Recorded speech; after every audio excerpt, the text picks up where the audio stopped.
All right, testing, testing. All right, guys, good morning. Good morning. Welcome aboard to the Morning Note. My name is Carlos Garcia, founder and CEO of GAR Capital. Today is Friday, September 2nd, 2022. Happy Friday, everyone.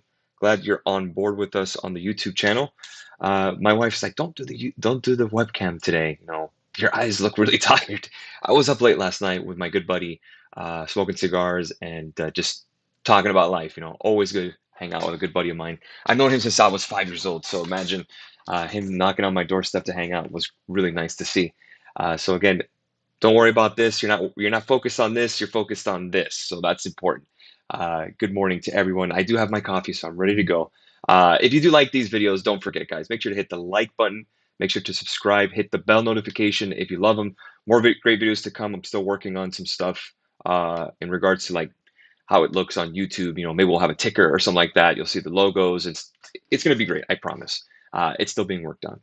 Let's go ahead and get to work. The Dow is up 166 points, Nasdaq up 60, S&P up 23, Russell up 0.64%, crude oil bouncing a little bit here, 88.77, a barrel 244 a gallon for gasoline. That's up today, 2.39%. 10-year yields small smidge falling, 3.261. Dollar index is down 0.34%. How key is that 10 level? Wow, look at this. We got us 109.97. We rejected. Now we're back below the L line, thankfully. 109.31. Let's keep an eye on the dollar, of course. Volatility index filled this gap yesterday. Well done. And you can see now we're near 24. Next level down we're looking for is 23.17. We still have a gap to fill here at 20.60. Let's keep it moving here. Gold futures up 0.48%, 17.17. I had a question about that on Investment Club last night, and I just was like, I really don't love gold. It really just sits in the safe for the most part. But if you're looking to buy gold, 1700 level isn't a bad level to go by. 1673 is your support. That's the 200 on 3-week chart, or the weekly chart, excuse me. So again, if you are a gold investor, you're probably looking to position here, unless we break below 1675 or so. Let's see, silver up 0.87%, 1781 an ounce. Euro dollar is back above parity, 1,005, up 52 pips. Dollar yen 142.65. Bitcoin is back above 20,000. Ethereum 1617. Why is the market higher, Carlos? Well, we had non-farm payroll report, which was actually a really good number, a decent number, excuse me. Let's go over the payroll report. 315,000 jobs added. That is higher than the 300,000 expected. Labor market is still going on. Let's see here. Manufacturing payrolls beat 22,000 versus 15,000. Labor force participation did beat 62.4% versus a 62.2% forecast. Unemployment rate actual is now 3.7% versus a 3.5% forecast. So a little tick higher in unemployment, yet NFP was strong. Let's go ahead and take a look here on the daily. And we're going to go over the key levels here. Average earnings year over year, 5.2% versus a 5.3% forecast. Average earnings month over month growth, 0.3% versus a 0.4%. Here is a note from Neil Irwin on Twitter.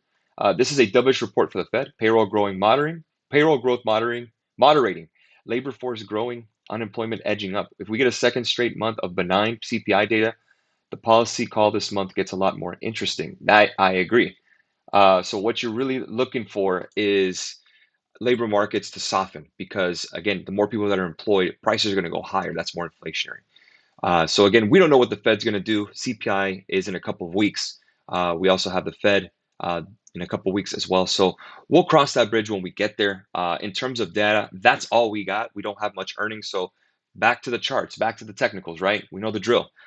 3,900. How about that 3,900, huh? Let's go here. 3,900 to the T. 3,901 bounces. And we had a nice bounce yesterday. Now what? What do we do now? Well, 40.24 is the next level I'm looking for S&P futures. That is the 50-day moving average.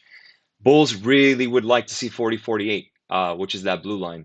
That's your 100-day moving average on the daily. Let's see if we can get above that. But first things first, 40.25 on S&P futures. If you're playing SPY at home, I was already talking to the staff and the team. about what I'm looking to do. The 400s are not a bad idea for next week, but I think I want to go to 405s if we start getting above maybe 398 or so. So I'm keeping an eye on SPY for a nice bounce. My resistance here is 407.17. I like the 405s for next week. Let's see if we get some nice volume. Keep in mind the premiums may be a little cheaper. We have a 3-day weekend, no market on Monday for Labor Day holiday, so that's great. Not if you're a trader, but 4-day session. So again, Tuesday, Wednesday, Thursday, Friday is where we are. So again, that's the level we're looking at. S&P 4,000. Now we retested the breakout. Now the question is, do we bounce? How do we know if a bounce is sustained? How do we know this is, okay, Carlos, we hit the support?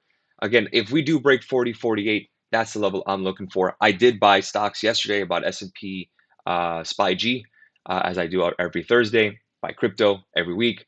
So that hasn't changed. In terms of adding risk to the board, I bought CVX when we finally got above 95 on oil.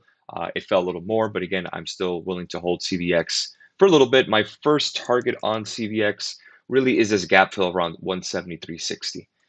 But in terms of adding more risk here, let's see if we can get to 44, 40, 48, and then we could probably do a little shopping. But again, at 3,3900 level, I didn't really get to buy it. I was on the road driving. Not a huge deal. But again, if we can maybe possibly get above that 40, 48, then we could say that I could say with a little bit of confidence that 3,900 is that support holding. So this could obviously flip today. Obviously, we could go back down. So again, let's just be careful as we go. Happy Friday, William. What are your first buys going to be when you start to deploy some capital? The first one, if I may, if I'm going to be honest, is TQQ, and this is more of a swing than it is an investment. So TQQ, I definitely want to buy some again to hold. In terms of some of the names that I'm keeping in my head, United Healthcare, I would love to buy. The daily doesn't look that great. Apple, I have plenty of exposure here, but that 50% retracement may be nice to add some more. But I own plenty of Apple. But UNH is the big one I want, but I can't, not with that price action. Google will be my first main addition. I definitely want to add more Google to this portfolio.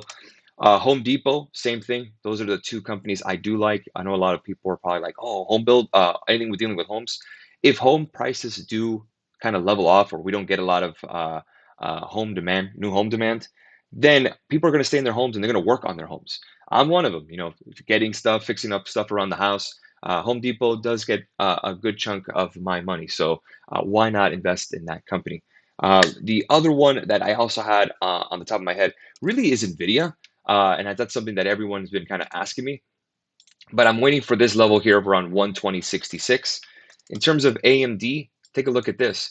If we do break above here, which is around 83.71, that's that trend line here. If we could bounce above that, keep an eye on the possible 90s on AMD.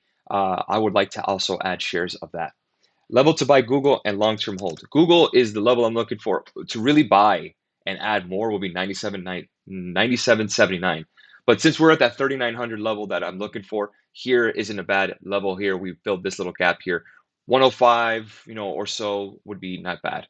So I'll put an alert here at 106.94. Again, when it comes to a couple of bucks long term, that's not such a huge deal. I wouldn't kill myself over it. If there's one stock that I'm not a fan of, that I'm already getting kind of sick of, and I'm like, man, I almost want to cut it, but again, we're at massive support. Again, just playing technicals, it's Meta Platforms, and that's another stock that I want to add.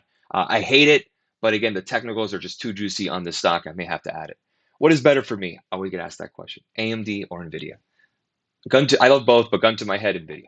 Nvidia has the AI that I like, and the self-driving chips for the cars. So I definitely want to own Nvidia. Football, right? Oh my goodness, I own that. But again, to be fair, I still use my football app.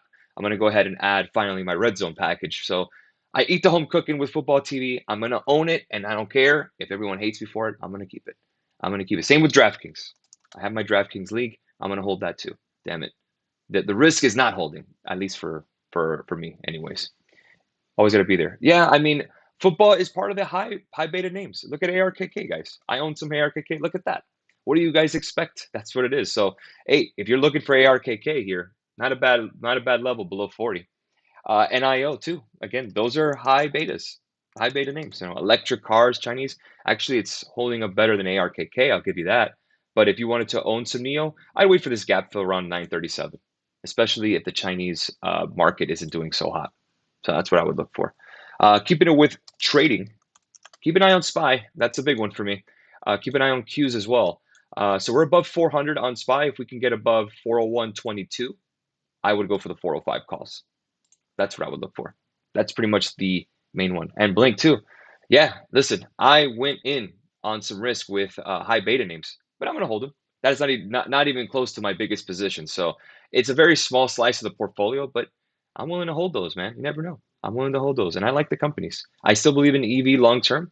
I still believe that gambling will be legalized nationwide. And same thing with pot stocks, man. I still own those too. But again, that's just my portfolio. Coin, I own that too. Oh, absolutely. Yeah. Dude, I can go over the rest. I have Coin, I have Roblox. Yeah, man. I got all those. And I'm gonna hold them too. Cryptos, you name it. I got them. Pot stocks too. Oh yeah. And I have no problem with it because I don't need to worry about it today. I mean, I don't need to sell it or anything. So why not just hold it? Hold it. And if you need the money, you sell it. But I don't. So I'll leave it there.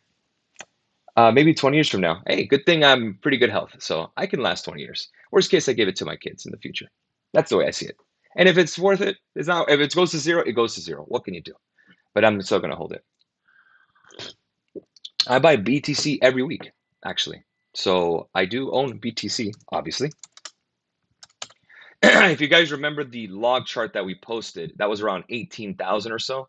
Bitcoin, we got as low as 18,194. That was right around the level that we bought. But again, next support, if you're looking at Fibonacci levels, 17,364. We're still holding above 20,000. No, stupid emails. All right, guys, we'll go ahead and leave it there. Have a great rest of your weekend. It's a long weekend. It is Labor Day weekend. Enjoy it. And we'll catch you guys on Monday for the morning note. So let's keep an eye on that SPY. I really want to get into that. Let's see if we can catch some trades here. Have a great rest of your morning, and I will see you guys on Tuesday. Don't forget, Tuesday, no market on Monday. Cheers.